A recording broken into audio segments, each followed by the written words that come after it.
What's up, everyone? So today we have a question from Buck Crockett, who said, I would be really curious to hear your perspective on Elizabeth Holmes' verdict, specifically if you think there's a pathway for her to obtain a compassionate release in the first 3 years of her sentence. So it's a great question. And I think I want to say off the top of my head, she got like 10 or 12, right? So I'm going to try to break this down and not go off topic. Off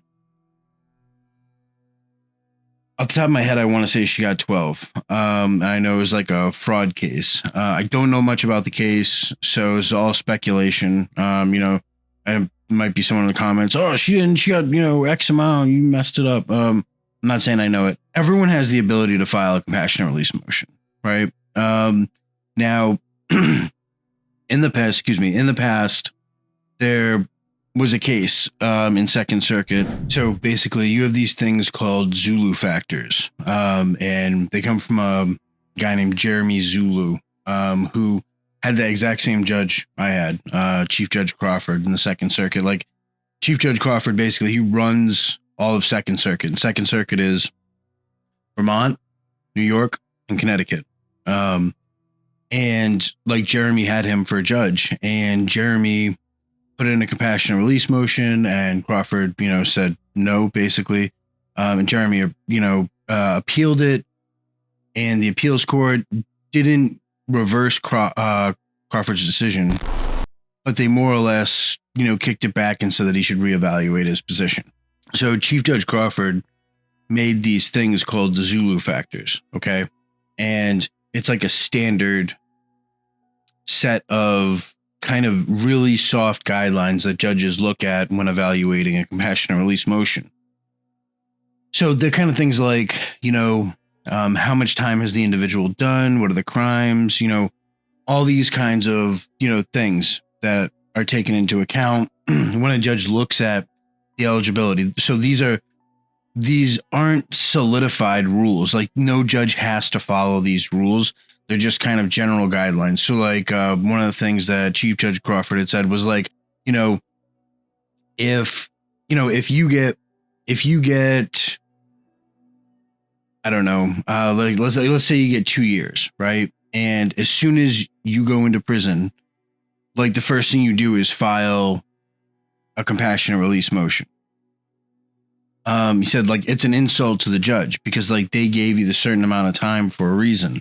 It is infinitely harder to file a compassionate release motion and be successful if COVID already happened. Now that said, you can still do it, because we have different strains of COVID and all those kind of different things. You can cite and you should, in a compassionate release motion. But like one of the things that Crawford said is like, you should do 50% of time. Right. So like you should do at least half of your time. And like that should disqualify someone. If they don't do half their time, they shouldn't be heard on the matter of a compassionate release motion. So this is like a judicial precedent that was set by my judge. So like, I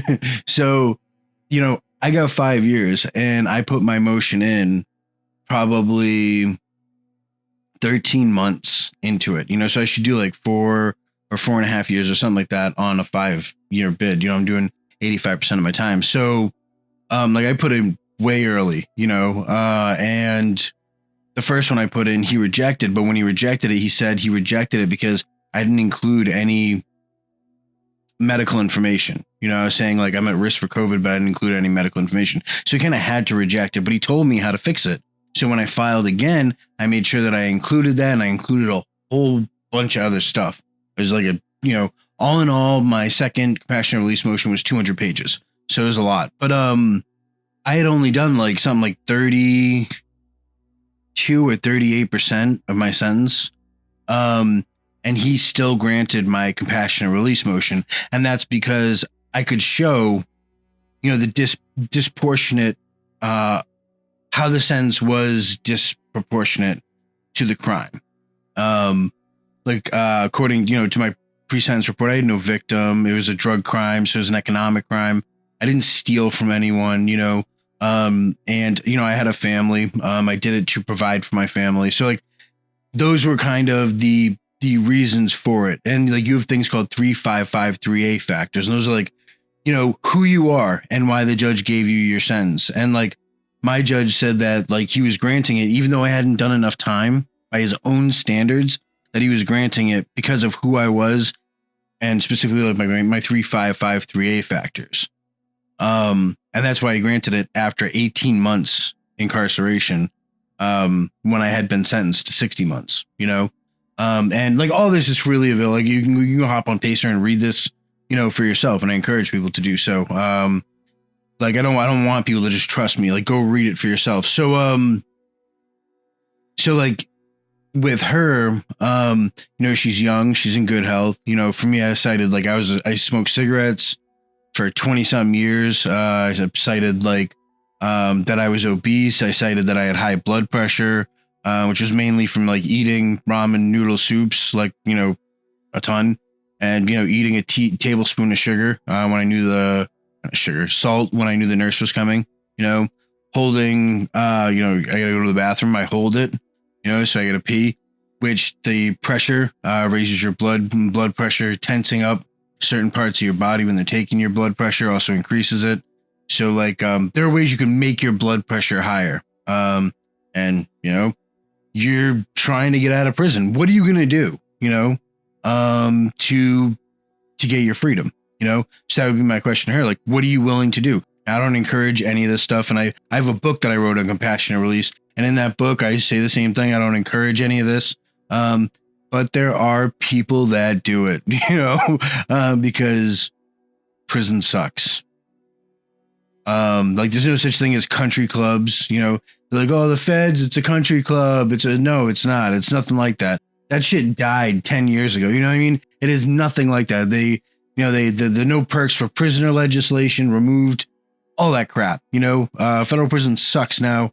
Almost, on the same level as county, food's just trash. It's garbage.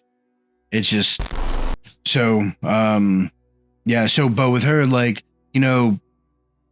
there's, the first 3 years, if it's 10 years, she'd be at 25%. So like, it's very unlikely, and she, from my understanding, she made a killing. So, like, I don't see it unless there's some crazy ass mitigating circumstances. I don't see it.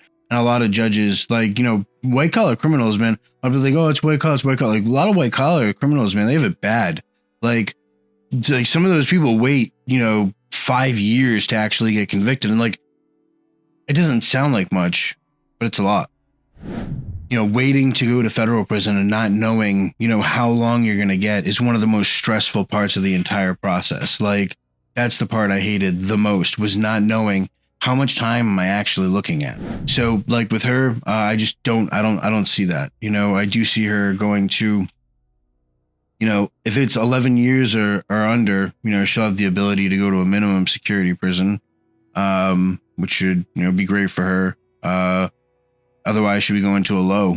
And like, she's a white collar criminal. Like no one's gonna, that's a woman's prison. They don't have like that hyper domination kind of attitude that you see in the men's prisons. You know what I mean? I've had like, people who were in women's prisons who have told me like, oh, you guys get better food, you're treated better. And it's like, yeah, but like, in men's prisons, like they've murdered cops. Like they've beat them in the heads with hammers. They've stabbed them 30 times. Like they've done atrocious things. Like, they've killed these cops. They've killed fellow inmates, die all the time. Like you don't see that in women's prisons. I'm not aware of any women's prison where like a female inmate, in the federal system has, stabbed a cop to death. And like, the reason why, like, oh, we have better food, like, which makes no sense because the BOP has one budget. And they have a national, meal system. So, it's just nonsense from people who don't know what they're talking about. But, like all BOP institutions suck, that's why people be like, oh, what federal prison is the best? None. There are none. No federal prison is the best.